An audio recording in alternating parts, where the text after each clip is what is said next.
اسی کی ذات کو لائق ہیں جس نے ان سے تمام جہان پیدا فرمایا، ایک مشتخاب سے انسان بنایا اور اس کو لقد کرمنا بنی آدم کا تاج پہنایا، پھر درودنا محدود رب حدود پر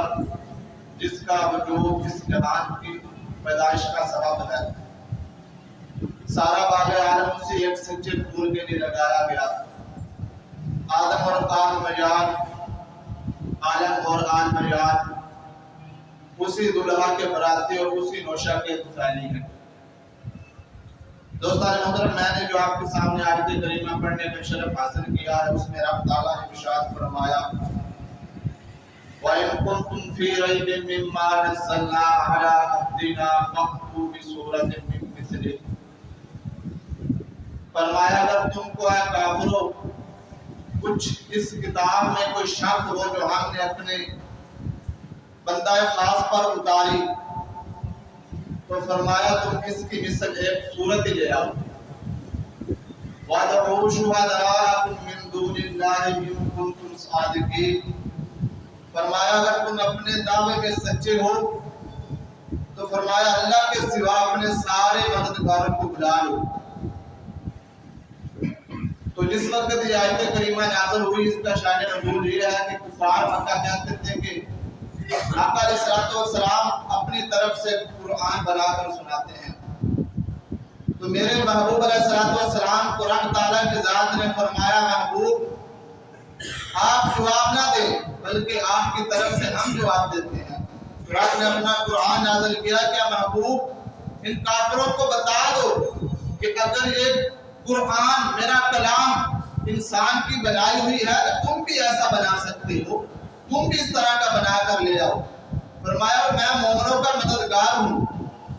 فرمایا میرے سوا سارے مددگاروں کو بلا لو اور اس کی اس طرح ایک صورت لے آؤ، کیونکہ انسان کی بنائی ہوئی چیز کی پہچان یہ ہوتی ہے کہ دوسرا انسان بھی اس طرح کی چیز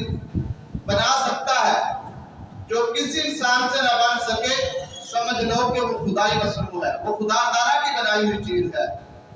دیکھیں جگنو اور چیونٹی کتنی چھوٹی اور کمزور چیزیں ہیں،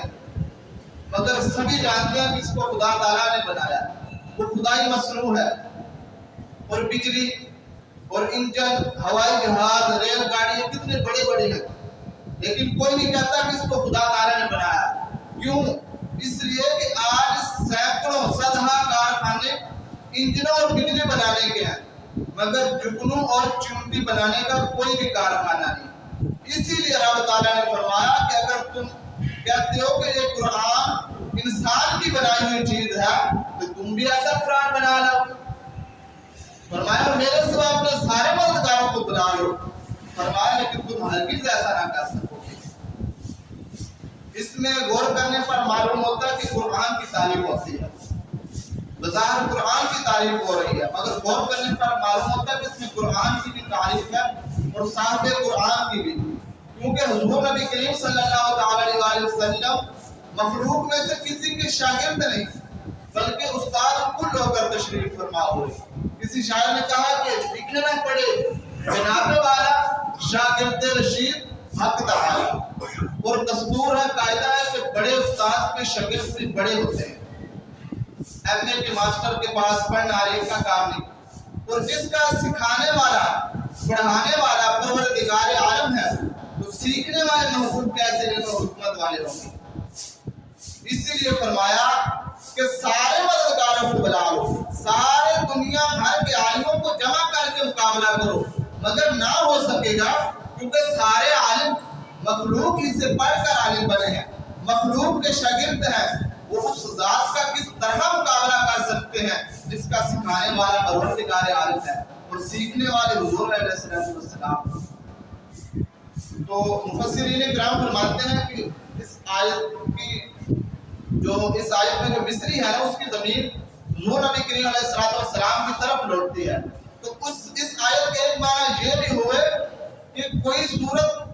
صورت ہی ایسی لے آؤ جو محمد رسول اللہ صلی اللہ علیہ وسلم جیسی ذات کے مبارک منہ سے نکلی ہو، یعنی کلام کا مقصد یہ ہے کہ اولاً ایسی شان والا محبوب دنیا میں ڈھونڈو، پھر اس کے منہ سے ایسی آیت بڑھا کر سنو۔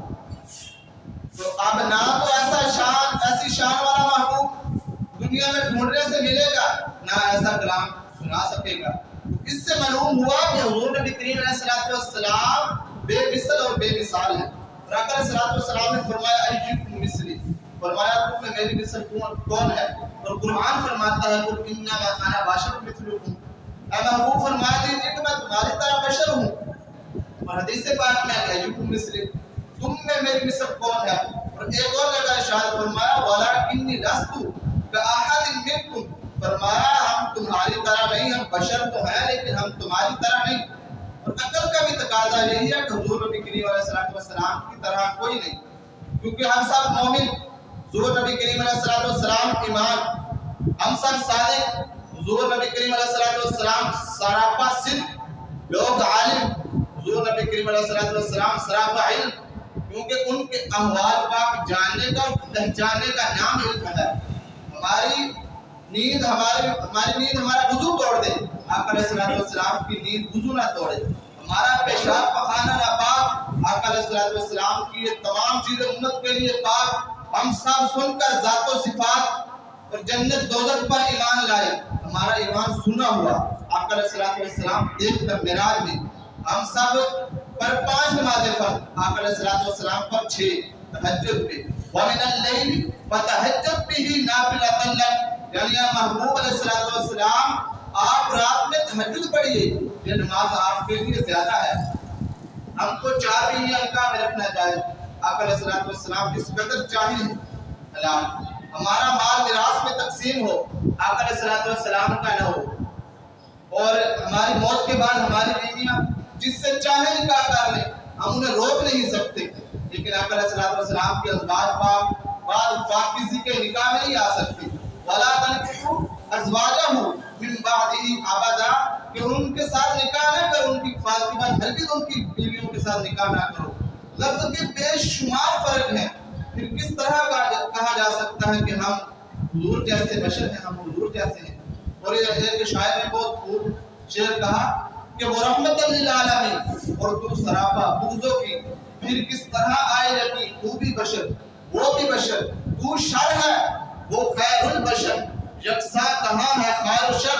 ہے فرق ان میں کس قدر، تو بھی بشر وہ بھی بشر، تو ریگتا ہے خاک پر اور عرش پر ان کا گزر، اب دل میں خود انصاف کر، تو بھی بشر وہ بھی بشر، تو بندہ بغض و حسد، وہ دشمنوں کو دے مدد، اور اس پہ پھر یہ رد و کر، تو بھی بشر وہ بھی بشر، وہ مظہر صدق و صفا، تو بندہ پیکر و مکر و دغا،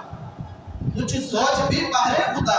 تو بھی بشر وہ بھی بشر، جب حشر کا دن آئے گا اس روز تو پچھتائے گا، جب تجھ سے پوچھا جائے گا تو بھی بشر وہ بھی بشر، ہٹ دھرمیوں کو چھوڑ کر تو کے تکبر توڑ کر، کہ ہاتھ دونوں جوڑ کر وہ نور حق میں بشر، وہ نور حق میں بشر۔ تو اس سے معلوم ہوا کہ آقا علیہ السلام رب تعالیٰ کی ذات کے بعد سب سے زیادہ حضور نبی کریم علیہ السلام کو رب تعالیٰ نے شان عطا فرمائی ہے۔ تو دعا ہے کہ رب تعالیٰ ہمیں حضور نبی کریم علیہ السلام کی عزت و رفعت پہنچانے کی توفیق عطا فرمائے۔